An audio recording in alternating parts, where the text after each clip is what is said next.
This morning, Governor Lamont will share more information about a proposal that aims to improve child care throughout Connecticut. Channel 3 Eyewitness News reporter Olivia Schuler joins us now live from Hartford with these child care plans here in the state. Olivia, tell us about it.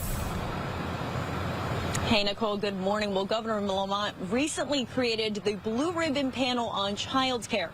Now, the goal is to create a robust system for children, parents, families, and the economy within the next 5 years. The cost of child care is astronomical for many families, and especially single parents. Ready Nation reports child care costs individual parents more than $5,500 a year. And for the economy, it's not good either. The report shows the government loses about $21 billion in lost income and sales tax revenue because parents without enough child care earn less and consume less where they live. The Connecticut Blue Ribbon Panel, designated to design the 5-year strategic plan, consists of child care providers, early childhood education organizations, and parents.